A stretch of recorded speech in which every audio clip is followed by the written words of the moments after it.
So, a couple things before we get started. Um, we want to try to make this presentation as interactive as possible. So whenever we can, if you have questions, please feel free to type them into the chat window, as Michelle had suggested earlier.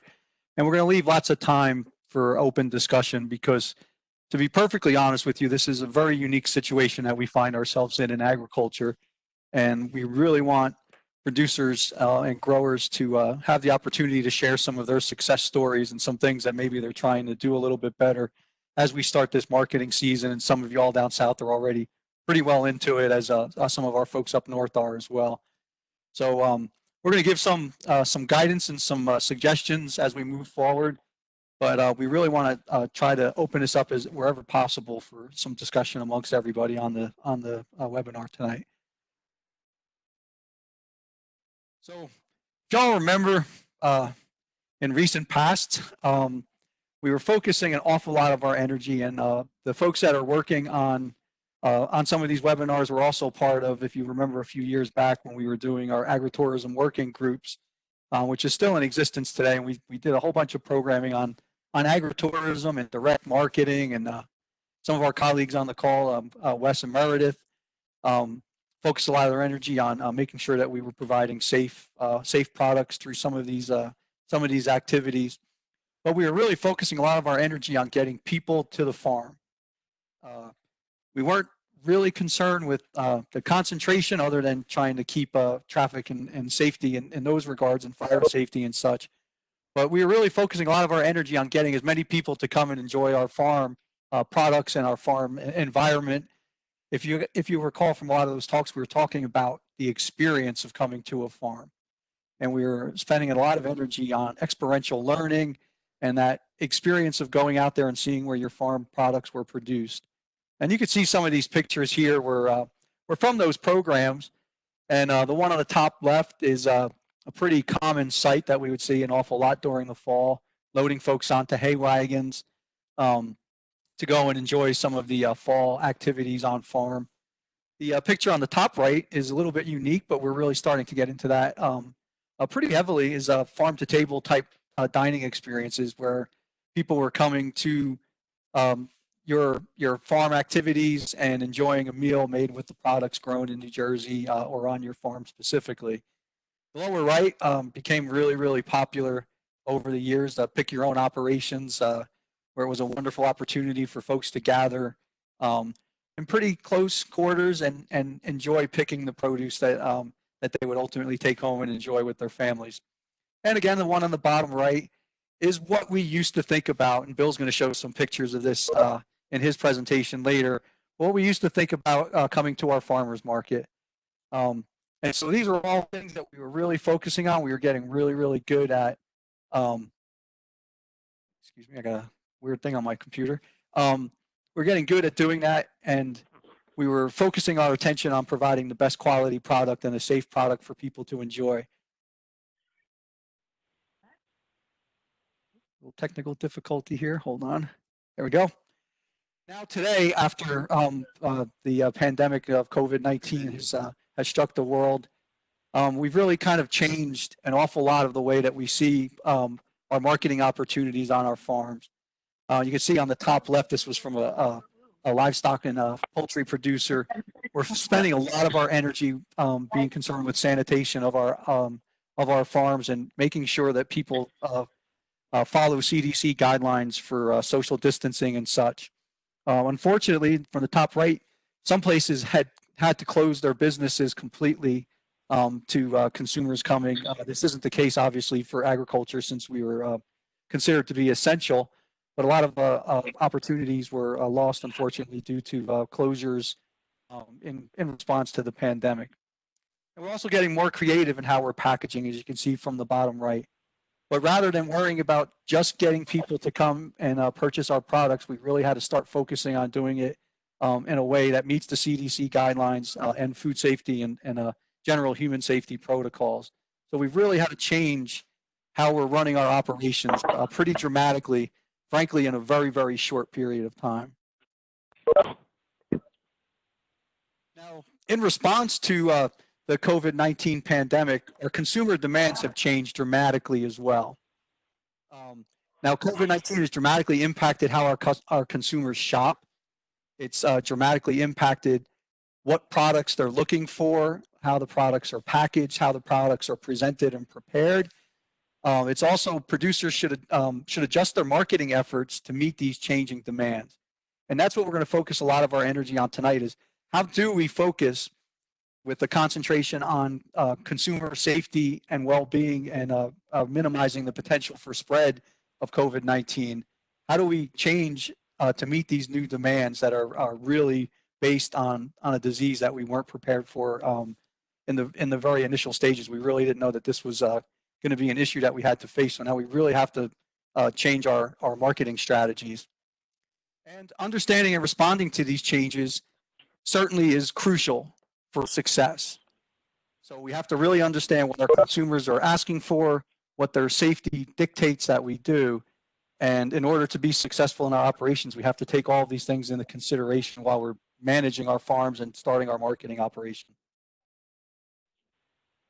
So I want to talk to today related to adapting to this changing demand is I want to focus a little bit of energy on understanding what our customer wants and understanding our customer's needs. We want to talk about how we adjust our marketing campaign to meet these changing demands. And we want to focus a little bit of energy, and I certainly want to open it up to some discussion about how we manage the logistics of these changes. So there's going to be some operational things that we have to take into account. And last week, Wes talked about some of these in regards to food safety. But we are going to have some logistical concerns when we're going into this operation. And you can see down below, there's a couple of typical operations that we might see in New Jersey. The one on the lower left is actually that livestock producer I talked about before. But as you can see, he's on his computer rather than at his farm stand selling his product. So we have to alter our marketing strategies to meet these demands and to keep our consumers safe. And the one on the right, obviously, is a traditional farm stand where consumers are coming and practicing the safety protocols to minimize exposure. Now, I want to go back just a little bit. I told you before, we've been focusing on agritourism, direct marketing, all these things for several years now. And I want to share with you some results from a survey that we did up in the northwestern part of New Jersey. Oh, this was going on 10 or 12 years ago now. And I want to focus on the consumer demands, how they've changed specifically in response to COVID-19. So if you bear with me, I'm just going to show you some slides from, this is 2009, 10, 11, in that range.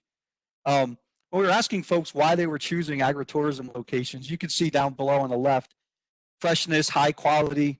They were the really main reasons that were driving folks to our farms. You certainly can understand that you can't get any fresher than right picked from the farm and direct marketed from our producers right at their site where they're growing the crops. You can see about 30% of the folks were concerned with price, and they were going there for the better price association with buying food from a local retail operation or local farm operation. And about 30% of the folks were really concerned with convenience. Why folks did not participate in these agritourism activities, and we included direct marketing when we had the definition of agritourism. The majority of folks weren't aware of it. So we focused an awful lot of our energy, and our producers and growers certainly did as well, getting out there, whether it was through social media, through all the different marketing tools that we had at our disposal at the time through current day. And we really got effective at marketing our operations. So if we looked at this data today or did this survey today, the results would be dramatically different, I'm sure. But because we recognized that we had a little bit of a deficiency in marketing and getting the word out to our potential customers, that we really focused a lot of our energy on direct marketing and marketing our products to our potential customers. So we did a really, really good job over the years of getting the word out. This is one that I find very interesting. I asked the question, or we asked the question, would you be willing to purchase products via the internet? And in 2011, this was kind of an unusual concept. There weren't many folks actually marketing on the internet. And as you can see from the slide, the yellow bar is actually the folks that said yes. And only 24% of the participants of this survey actually said that they were willing, not that they have, that they were simply willing purchase farm fresh products or farm agricultural products online. So you can see it was a pretty dramatic no just 9-10 years ago, that folks really weren't interested in ordering their food online or through the internet. So let's move forward to today, specifically in response to COVID-19 and all that's going on with the pandemic. There certainly has been, and it's documented in some research, some research actually says that folks are still a little hesitant to online ordering. But in general, there's an increased acceptance of online ordering of products. Some research also showed that folks are making less frequent trips to go shop for food. This certainly makes sense in light of social distancing guidelines and executive orders that are stay-at-home orders and such. So folks are making less frequent trips to go shopping for their food, at least in the very early stages of this pandemic, and certainly it occurs through now. They're also making larger food orders.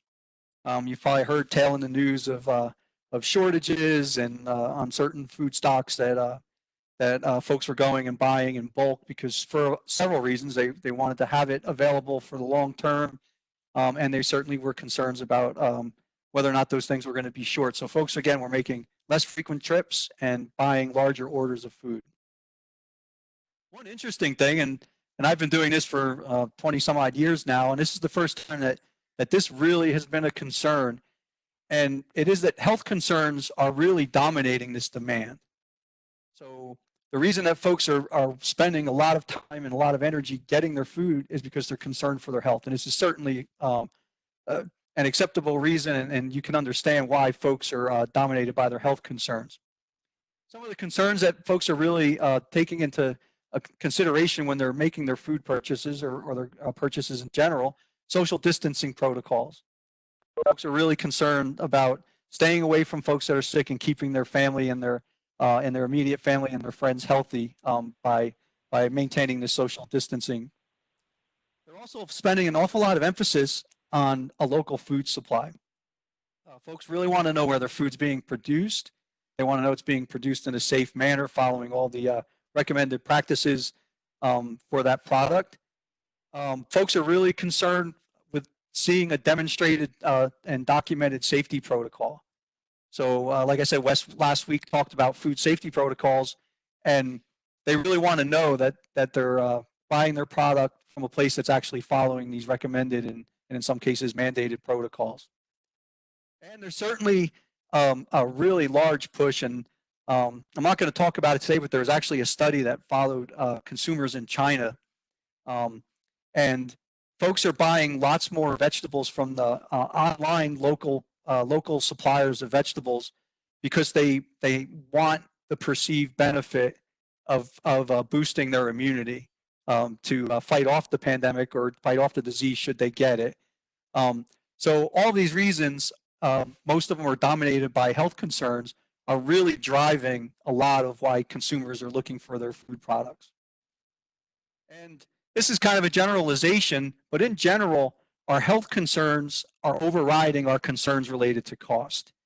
And this is a very unique situation, and not in every case, obviously, but in a lot of cases, folks are more concerned with knowing they can get the product, get it safely, and they're less concerned with how much it's costing. And this is a new paradigm for consumers, especially in the United States, where we generally spend a very low percentage of our income on our food purchases. This has been shown through some of our, and we're certainly not recommending any company over another here, but this is something I found in Forbes, that Blue Apron stock surged 70% as grocery and food delivery spike amid the coronavirus crisis. If we polled everybody in the room, myself included, I have never used an online grocery store purchasing company before, but I've done it 3 times since the stay-at-home orders have happened. And again, it was for protection of folks that have some pre-existing conditions that are in my life. And so in my case as well, I've used some of these services. And you can see that the demand is certainly spiked in response to this. So we want to talk a little bit about how how we can adjust our marketing campaign with these specific things in mind. And so I'm going to focus on a few things, and then we're going to go through a bunch of examples of farms throughout New Jersey and the country, how folks are actually trying to enact some of these marketing strategies. The first one I want to talk about is communication with our customers is critical. Now, we spend an awful lot of time using social media, newsletters, traditional media outlets, our website. We've used all these tools to market our products and to market our farms and our businesses. But now we're marketing with just a slightly different angle. We really want to keep communication with our customers as to what we're doing on our farm, what products we have available. This time, and we've said this a lot, and we've done little studies on looking at folks' Facebook pages and such, and social media platforms to see when how current their postings were. A lot of times we get them, we get all excited, and we don't post, and keep the post current. This is really, really important when we're talking about promoting our businesses in light of the COVID-19 pandemic.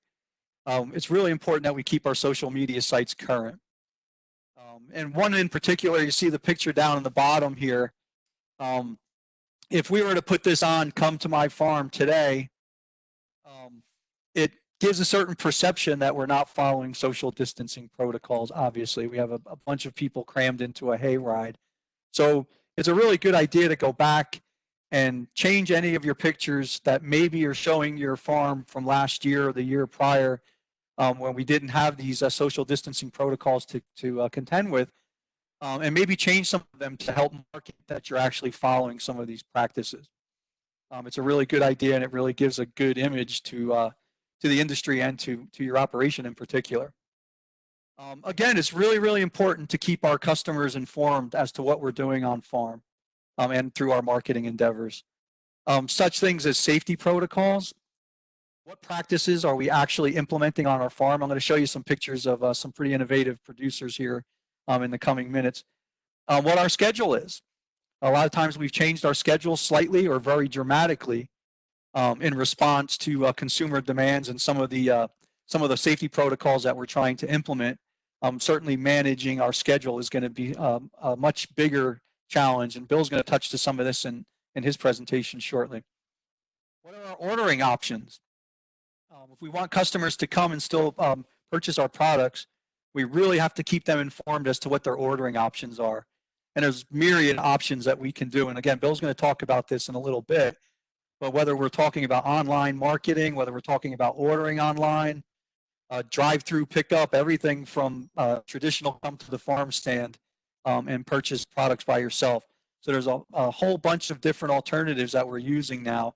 And it's really good to keep our customers informed as to which ones we're using and that they can take advantage of. Delivery is becoming a very hot topic, and we're going to go through a couple examples of that in a minute as well. But telling your customers that you have delivery options available to them might become a really important marketing strategy, especially as we get further on into the growing season. Pickup options and procedures.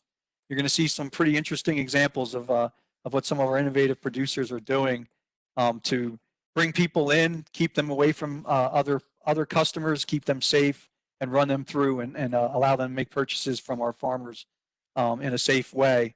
But we have to explain the process, and keeping our customers informed through these communication ways is really important.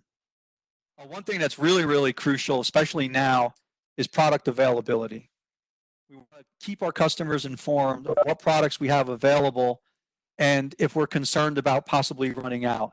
This has happened quite a lot, especially in recent weeks for folks that are selling farm fresh meat products. So if a customer is going to come, you want to make sure that you have the product, or if you're going to take an order, you want to make sure that you're able to fill that order. Employee health procedures.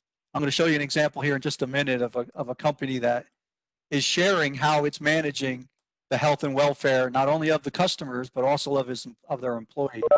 So sharing all this information gives your customer a sense of security, and it really shows that you're taking their health and safety and welfare into account. Another thing that's really important, and we're going to show a couple slides as well, is on-farm sanitation protocols. Again, Wes and Meredith are going to discuss this in pretty good detail in the next presentation. But understanding what you're doing to keep people safe and keep your product as clean and safe as possible is really, really important when we're discussing this with our customers. So I'm going to show you a couple slides here.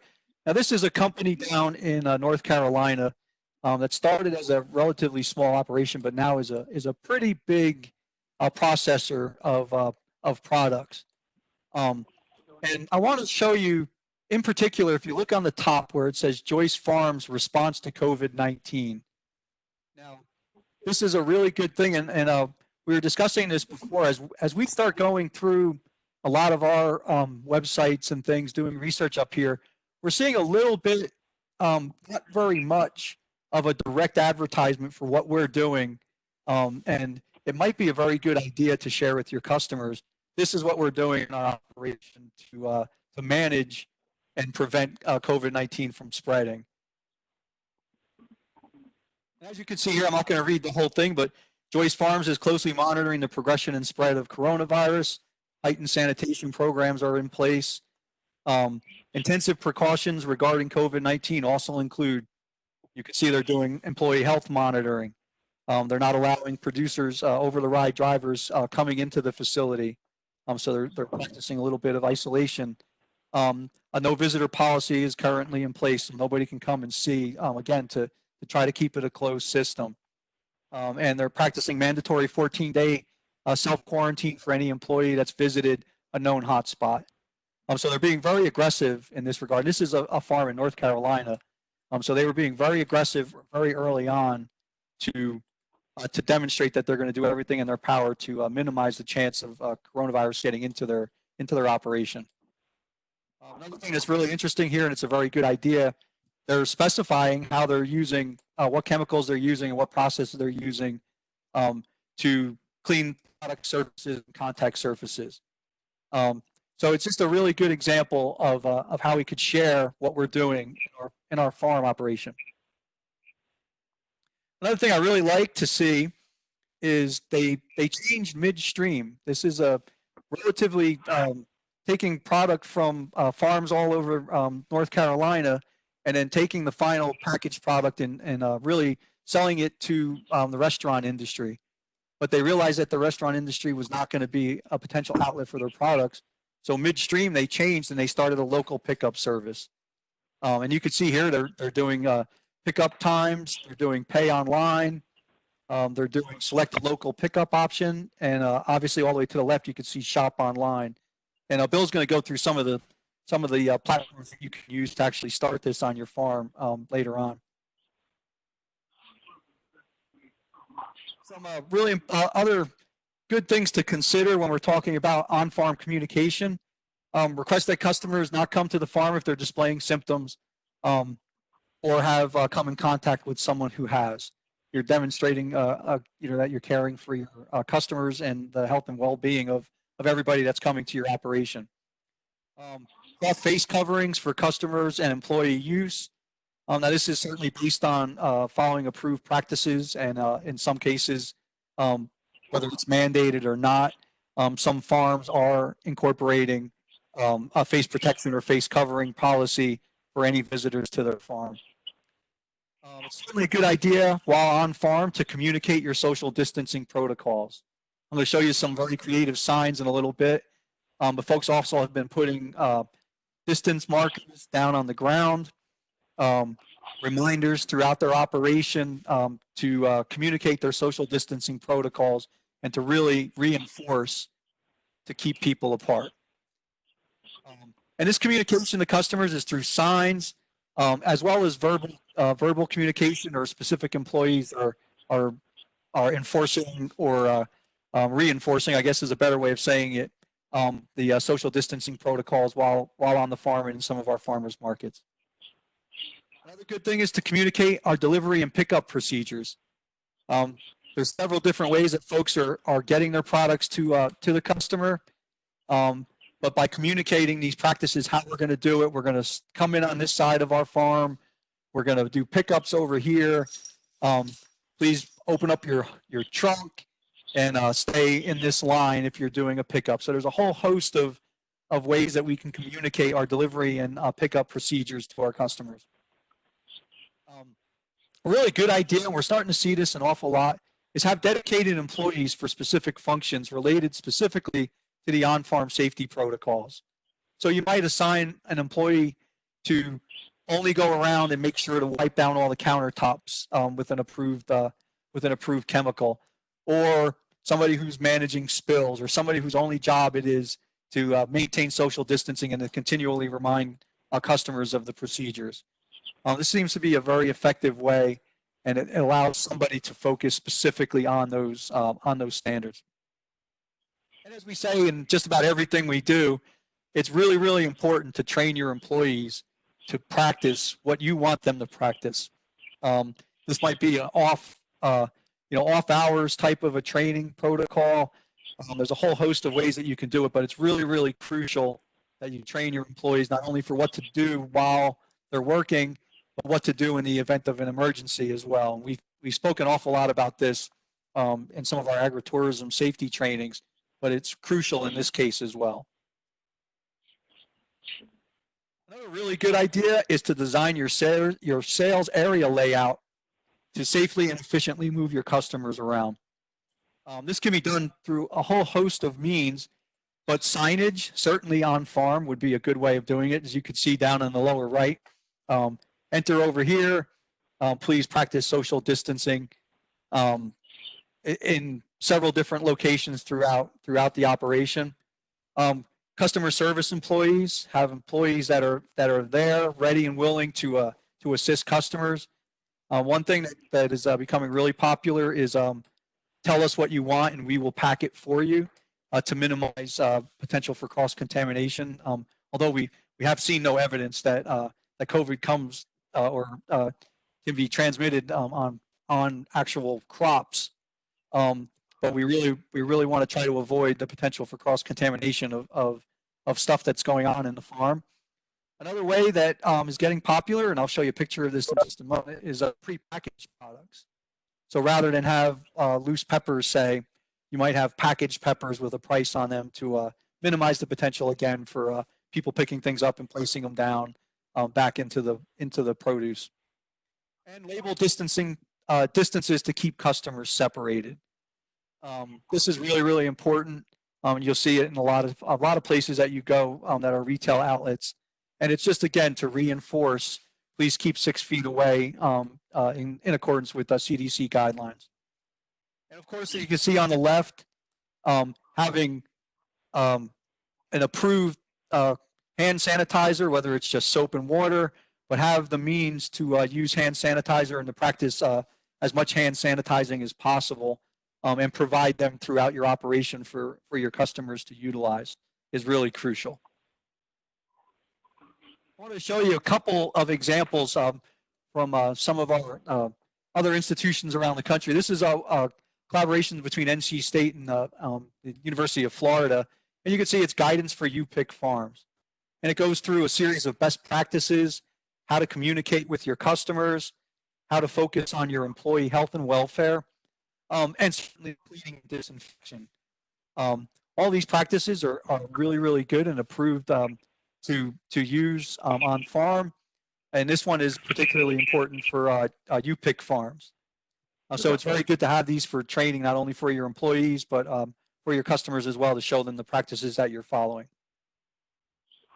This is another one for farms and on-farm deliveries. This is from the Pennsylvania Department of Agriculture. And again, it goes through planning and procedures, in this case for identifying drop-off locations for regular deliveries, and as well as means to keep specific instructions for drop-off deliveries. And this goes through logging deliveries and on-farm entries to utilize back tracing if that does become necessary. I want to spend just a little bit of time. You can see here there's a section on sanitizing contact surfaces.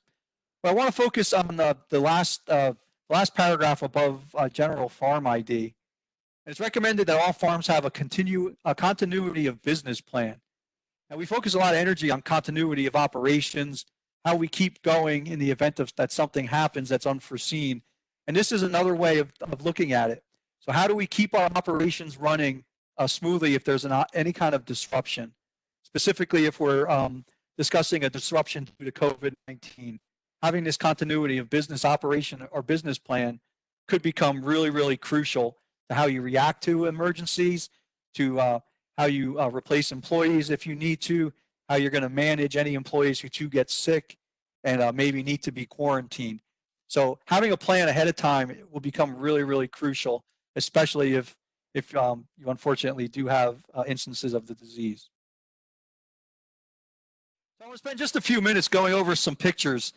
It's always good to look at some of what our colleagues are doing and what our peers are doing around the state. This is actually a farm in Hillsborough, Norris Hill Farm. As you can see, they're starting right with basically a clean slate here. I'm going to go through some of their practices, and you can see throughout there's plastic bags for produce. There's hand sanitizers. You can see in the very near left.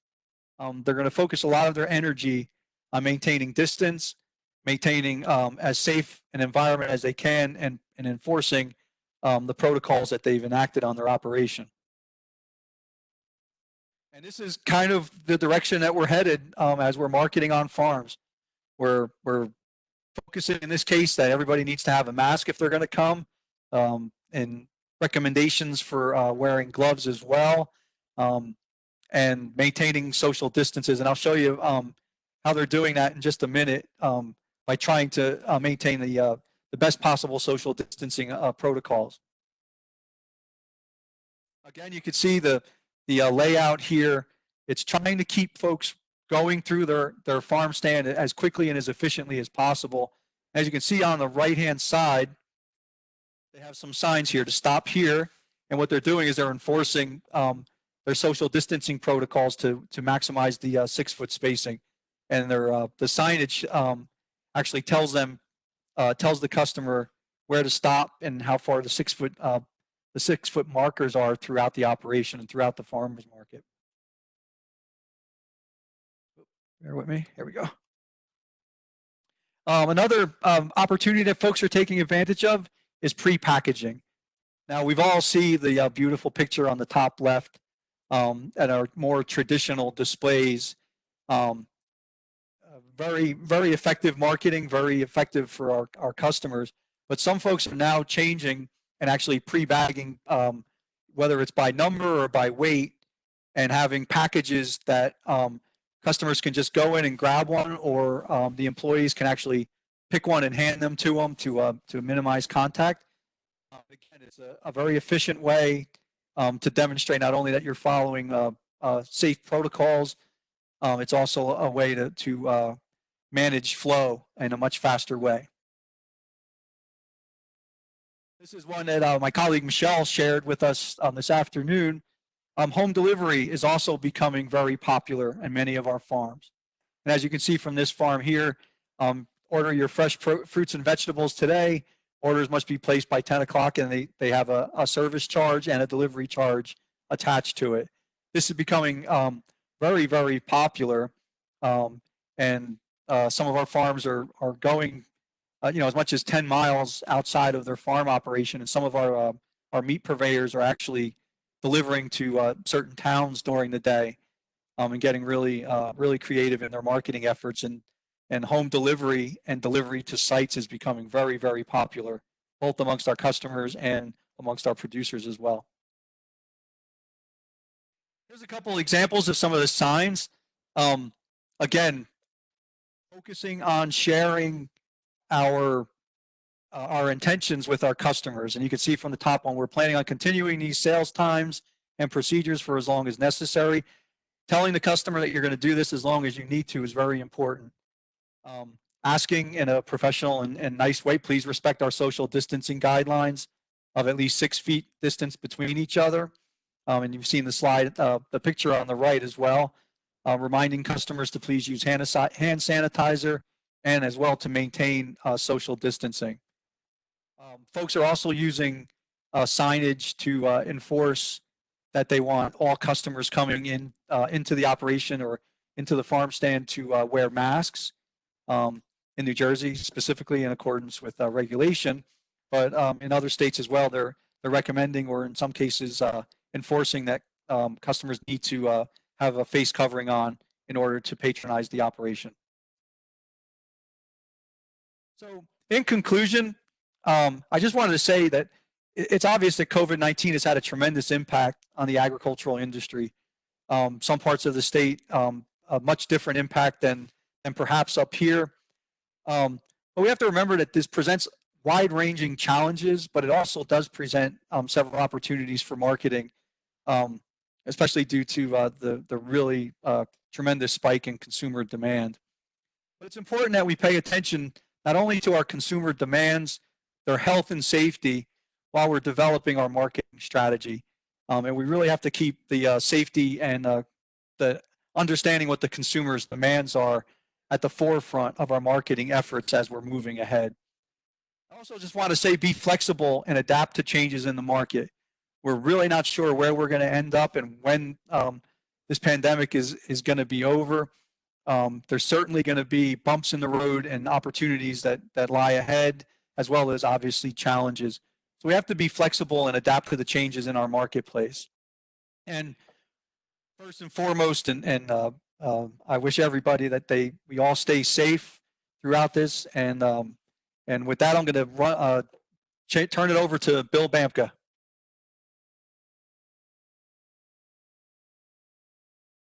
Thanks, Tim. Let me see if I get my slides loaded up here.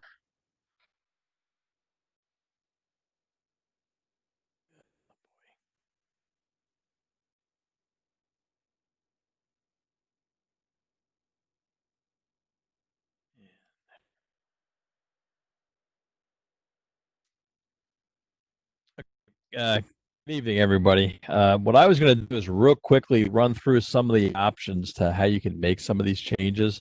A lot of these changes kind of got thrown on us really quickly, and we're trying, obviously, trying to deal with what we're going to be doing. So, here, oop,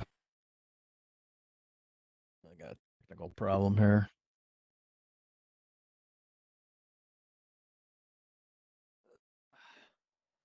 Bill, maybe just bring it into the screen without sharing your screen. Yeah, I mean, share on the slideshow.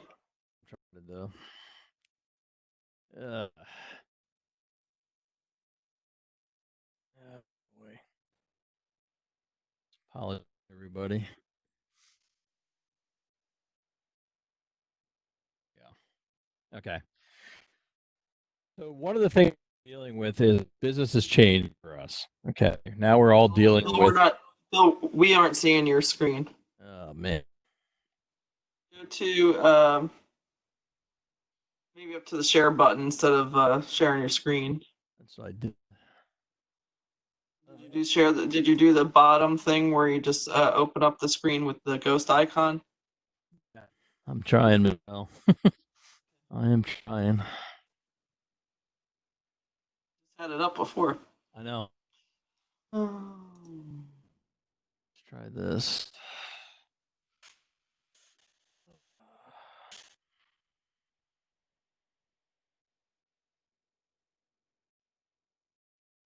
There we go. You got it now? Yep. Thank you, Bill. All right. All right. Sorry for that, everybody. Technology. As I said, we're in a new reality now. So we're an essential business. So people are actually calling the extensions offices looking where they can actually get produce or what farm markets are actually open. And one of the things that we've noticed is buying local is very important right now to a lot of the consumers. They want to support the local farms. They're asking us where they can go to buy it. So one of those things I was going to bring up in a little bit later is make sure that your farm business is listed on the Visit New Jersey Farms and a couple of the other places. The Farm Bureau has directories of farms so that we can actually show people where to go to find your location. One of the other things we're finding too is there's an element of fear and nervousness among a lot of the consumers. And a lot of people are afraid to go to supermarkets, especially some of the elderly, and they like the idea of being able to visit a farm. So that's one of the things you want to keep in mind. And the other thing we're noticing is social media and websites seem to be the preferred way for a lot of people to find out information about what's available, where they can get things. And I know a lot of us, we had pushes years back to set up websites and maybe to set up Facebook accounts. Some of us are really good about keeping those up to date. Other of us aren't. But I think at this time, we're relying on this very heavily for our marketing. So we want to make sure we're keeping our social media and Facebook pages up to date. Some of the other things in the new reality we're talking about is pre-ordering and online ordering. Do you have the capability to do that? A lot of people prefer to be able to somehow or other order and just have a curbside pickup or delivery. And the other thing, which we're finding most businesses seem to like, is having special hours for what we consider high-risk individuals for COVID. And one of the unique things I'll share later is having designated times for these people to come to your farm market or for pickups. These are all options you might want to consider. This one I'm pointing out here, this is actually Michelle gave me this one. This is again from one of the farms. And I did a search over the last few days, checking out Facebook sites and also looking into different websites. And very few of our sites actually in the state have information listed about what's being done on their farm to, for dealing with COVID. Now, this actually provides a degree of assurance to people. They get a comfort level when they see, like this one talks about they're wiping down carts, doorknobs, railings, and counters on a daily basis. You want to make sure that you're actually sharing with people the procedures that you are following to give them that level of comfort and that level of safety they feel when they're coming to your operation. The different models that we're seeing is obviously community supported agriculture has been there before.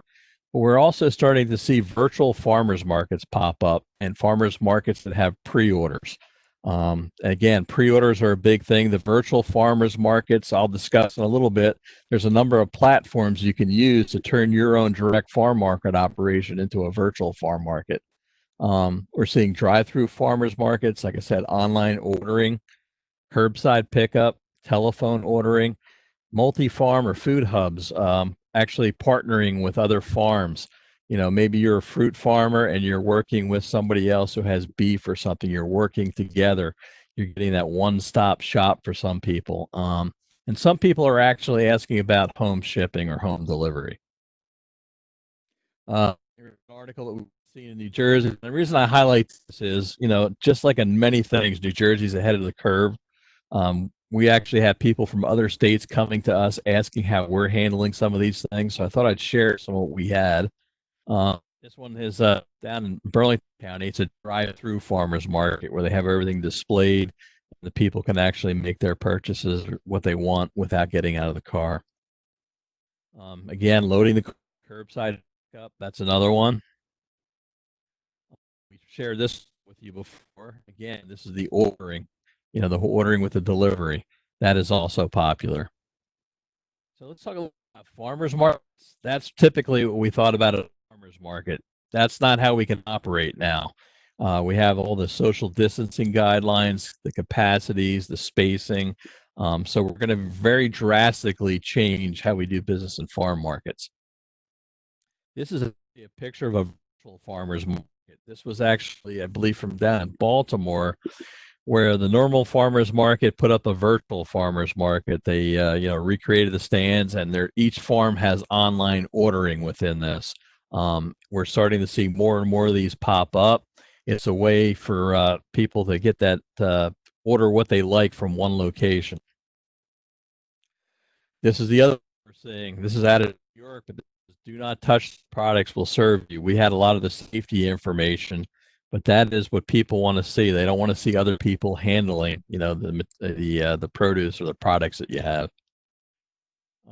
New reality, using face masks. This is actually selling some flowers, and what they're doing here is they're tipping them on an angle. They're trying to restrict so you can only come across the front. The employees are wearing masks according to guidelines. Again, another typical farm market. We're just placing it at front. They actually have gloves, and with the gloves, you're telling them what you would like, and they're going to pick it for you. Another one starting to see pop up in the marketing is these virtual farmers markets. Is then you have schedule a time for pickup, drive-by pickup, and what you do is you get a scheduled time when you can come by and pick up your products.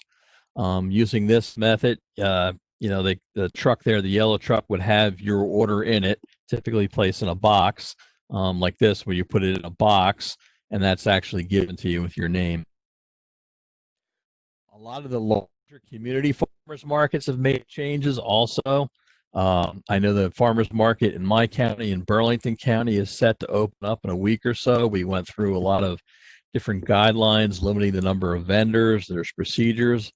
But we're also trying to encouraging alternatives to actually visiting the market, and we're trying to work with the vendors to be able to have curbside pickup, online pickup. This is actually out of a set of farmers markets where they've set up guidelines. This is actually in the DC area, and they're not permitting food preparation. I mean, all these different guidelines are pretty much being adopted throughout the region for all the different farmers markets. You have to use gloves, regularly sanitize. You have to wear masks. They're actually requesting that there's dedicated staff to manage money and product only. It's either one or the other. And they're having also the different guides for the farm managers with washing stations. These are all things that could also be incorporated, or probably should be incorporated on your direct farm market. The washing stations, postponing all market community events, washing down surfaces. The common sense guidelines that I know you guys are getting inundated with. But the big move, or the big push that we're starting to see a lot to, is the online sales, as to whether or not you're ready for online sales or not. And for some people, this can be a little bit intimidating. But there are a number of platforms out there. There's different packages, software packages that integrate fairly well, and some of them you don't even have to change your website for. It actually becomes a shopping cart that sits behind the scenes on your existing website.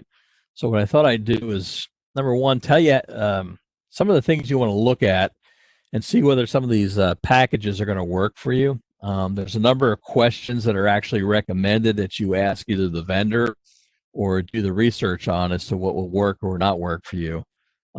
These are just some of the typical questions. You're talking with a vendor. How many farmers are you currently working with? There's a lot of different applications out there. Some of them are actually designed for farms. Some of them are designed for other uses or a myriad of other types of sales. So you want to make sure you're getting a platform that's probably geared more towards the agricultural side. One of the questions you want to ask is, if you want to start selling your product now, what does it take to get started? A lot of these are pretty quick. They're almost like a plug and play type application where you can pick off of a menu which products you have available. There's the ability to update your product, set the limit of what you have available, and this will actually enable you to have basically an online shopping presence fairly quickly.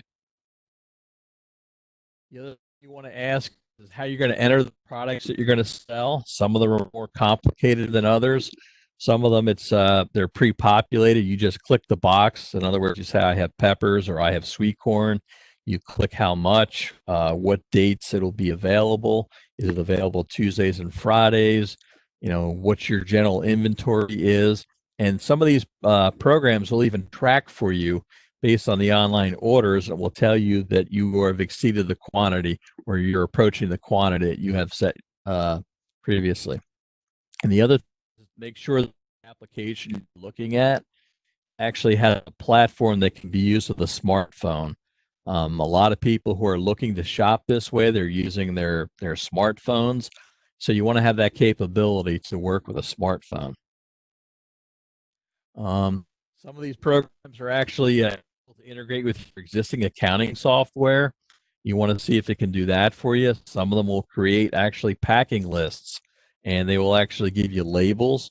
And some of them, believe it or not, even get into delivery routes. Some of them use geolocation, and it will tell you what the optimum delivery route is. But just like anything, there's Cadillacs and there's Chevys, and the price is going to be accordingly based on what options you choose.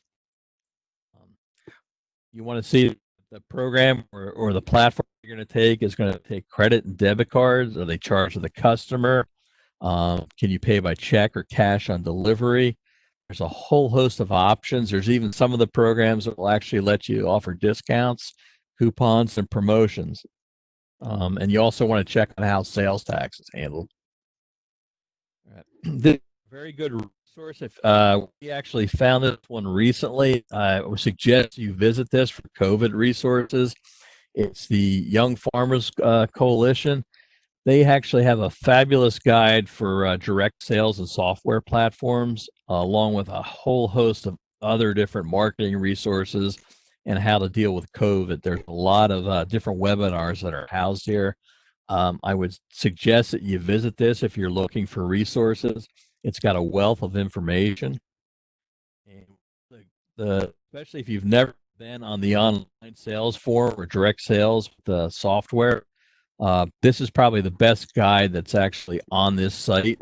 This site will walk you through as a comparison of all the different programs or platforms that are actually available. Actually, if you go into that brochure, there's actually a listing of each of the different software packages that are tailored specifically to agriculture. It will give you pricing information. It will tell you whether there's credit card transaction fees on it. It also will give you a little bit of guidance based on the type of operation you are, whether you're a direct farmers market, you're a CSA, which are the ones that will work better, which are geared more towards your type of operation. As you can see, there's a listing of them here. There's another few of them that are listed on here. There's actually quite a few of them. There's probably about 15 or 20 of them that they actually review that are tailored just for agriculture. I spent a little bit of time looking at the Food for All, which had a lot of interesting capabilities to it. One of them was if somebody entered on a smartphone just farm markets near me, it uses geolocation to refer them to your farm market. The other thing with the Food for All, which was pretty interesting, was that it tailors itself to your existing website, so you don't have to change your existing website. It will just put a shopping cart icon within your existing website, which will then direct to this site for you.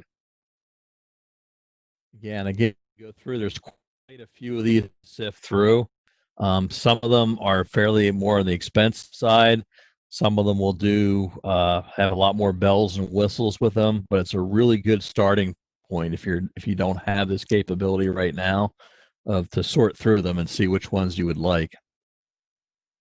Again, here's the comparison. It takes all the different platforms that are out there, and it gives you the comparison of which will do what will process credit card payments, what has offline payment options, whether there's tools to integrate with your accounting.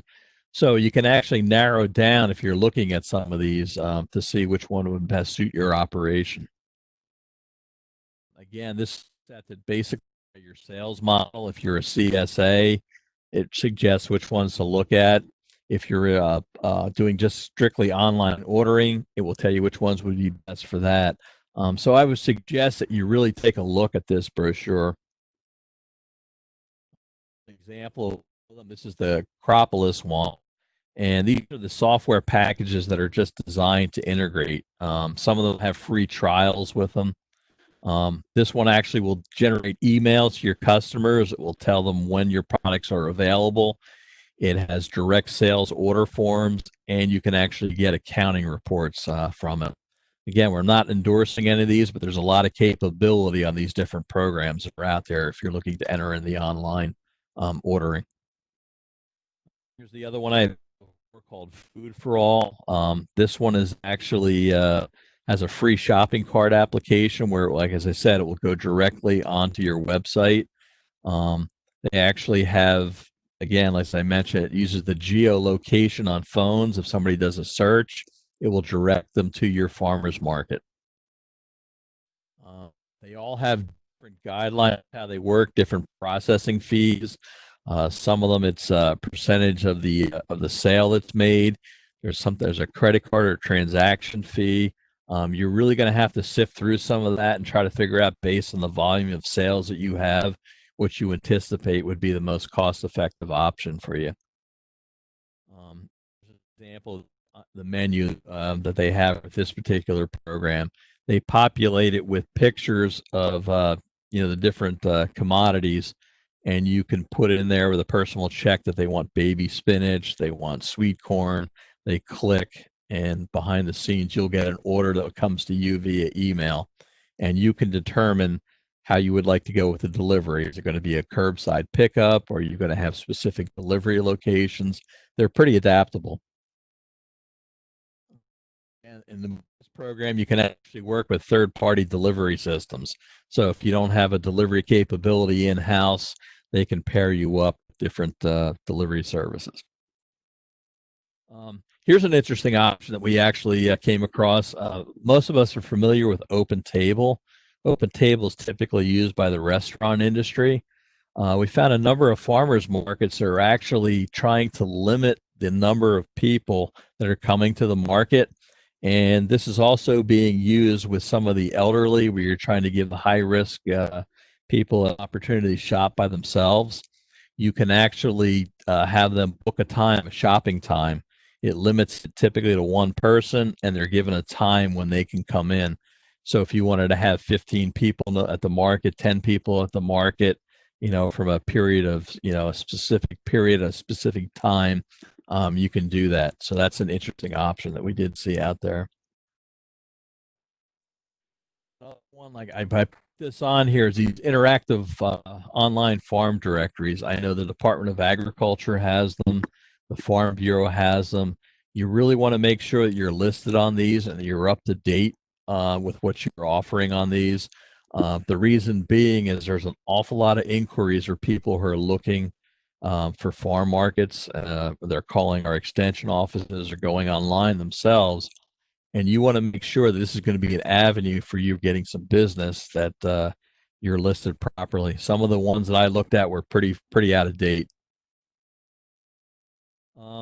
And agritourism, this was an interesting one. We've actually now virtual agritourism, and I saw a number of examples of this.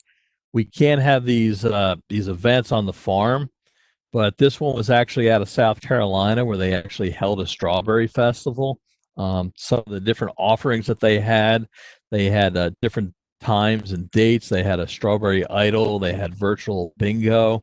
It was to engage the customers or the clientele. And I have seen a number of cases where people have had musicians streaming for an hour or so, while people, as an event that they were advertising, sponsored by a farm market, to try to keep the engagement of the people within the farm or the farmer's market. And that's pretty all I've got. I just wanted to briefly run through some of this stuff to show you some of the different options that are out there. And mainly, if you're not into or you're not using the online options, where you can look at or proceed for it.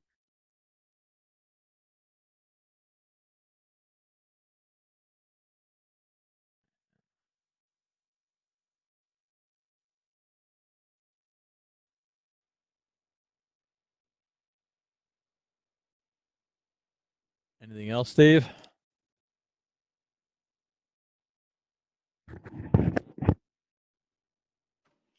Sorry, I was on mute. I just wanted to throw these posters up. Wes and Meredith, I think, are both on, that are doing our on-farm food safety team with Jen as well. They developed these signs that are available for folks to print off. I just wanted to put those up there so you can all see them. They're really well done, and are certainly available for folks to print off. And Wes, if you want to say anything about it, or Meredith, please jump in. Yeah, they're available on our website on onfarmfoodsafety.rutgers.edu, along with a lot of other materials related to COVID for UPIC and also for roadside markets. Steve, while we have Wes on the line too, we had some chat questions, and Wes was helping to answer them, but not everyone can see the chat one of the questions was does Rutgers or the Department of Ag have standard templates or bulletins in response to COVID-19 that we could reference in our personal farm responses? Wes, do you want to answer that? Yeah, again, if you go to the website onfarmfoodsafety.rutgers.edu, we have a whole series of fact sheets, posters in English, Spanish, French, and Creole, and also very detailed guidelines for each of the types of operation. And Michelle just brought it up there, is the one page. So all this stuff is available to print out.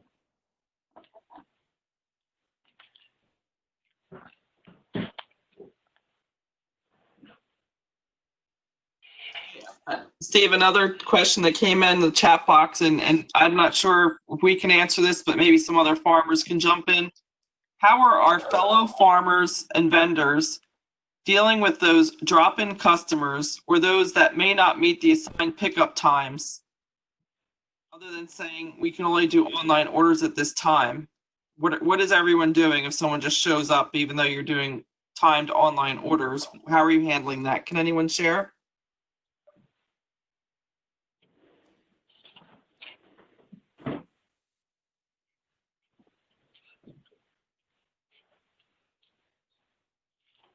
Michelle, I don't really have any experience with that. The only thing, the guidance that I've been told from some of the farmers that I've been working with is they're specifically on their website emphasizing not to show up early for their pickup because it does throw a monkey wrench in the system.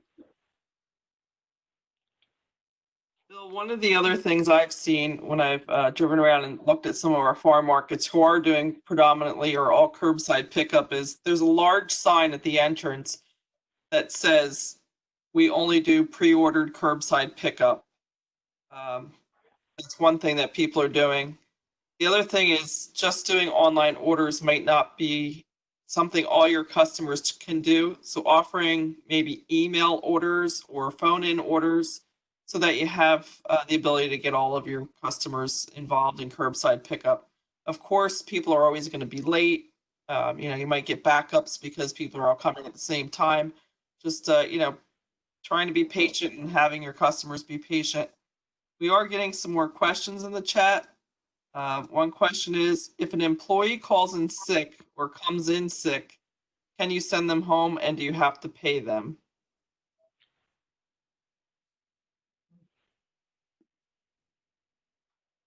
No, it varies.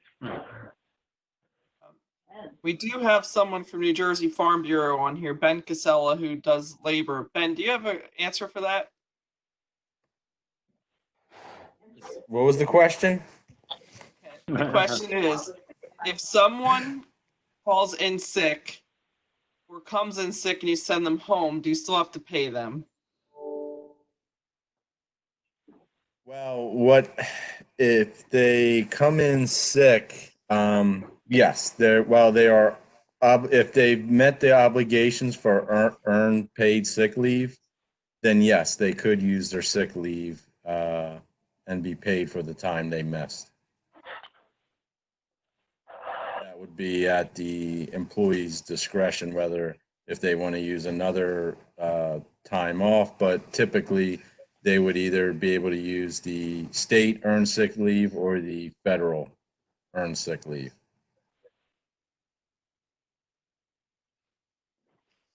Really what we would recommend you do is before you hire anyone is to have an employee contract and also to have some set guidelines how you would handle that before you have that situation occur so that everyone understands what their expectations are and what you're going to pay and not pay. But like Ben just mentioned, there is the paid leave requirement in New Jersey that workers would accrue over time and can gain up to 40 hours of sick time that you must pay them for. Anyone else have anything to add to that? Michelle, I did have one comment about the telephone, the online, the ordering. I was advised by one grower the telephone ordering can frustrate some customers if they can't get through. Whereas if you send an email or an online, they weren't having that problem. because we did get some reports that phones were constantly busy. It was a little bit difficult.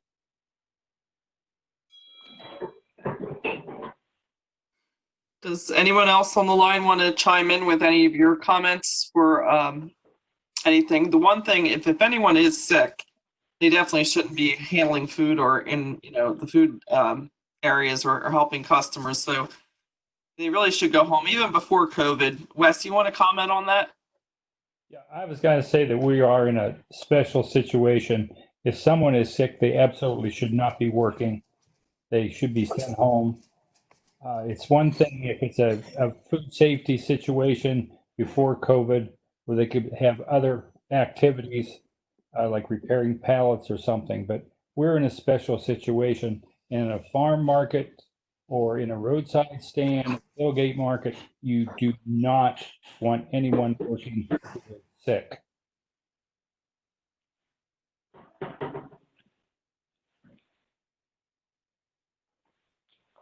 Okay.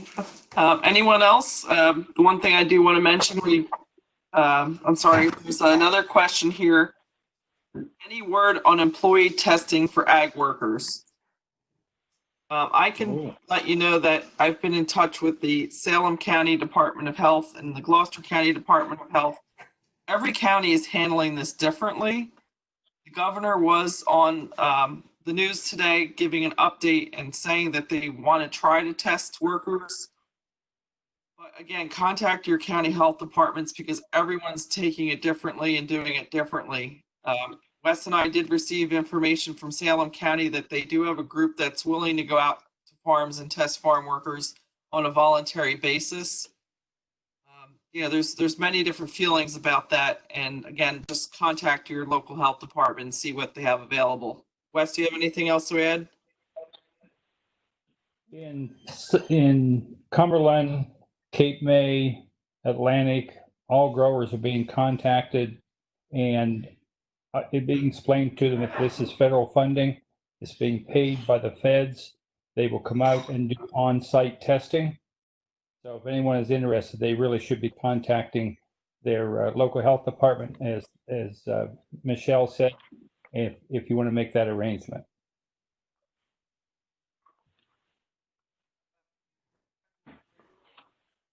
You want more? That was just the end of it. Yeah, I wouldn't mind that. Keep your. Oh.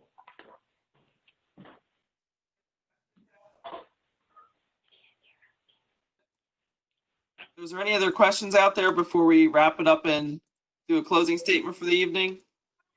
Please speak up. Okay, well, if not, I'm sorry, does somebody have something? It's just the slides will be available. We can certainly make the slides available, and I did record the session. However, we haven't decided whether or not we'll post the recording, but yeah, we can make the slides available. Bill, Steve, do you agree to that? Thank you. Yeah, very good. Thank you for asking. So I just want to say thank you for joining. Next week, we will have a session with Meredith Melendez talking about UPIC operation guidelines under COVID-19 as our strawberry seasons start. That'll become more important. Wes, Bill, and I and Steve will still try to be on the call if you have any information we can help with. And then the last session on May 26th, we're going to have some farmers we've reached out to be on a panel and help us out with some farmer discussion and see what's working for them. We really appreciate everyone coming on and wish you well, and hopefully we'll see you next weekend. Thank you.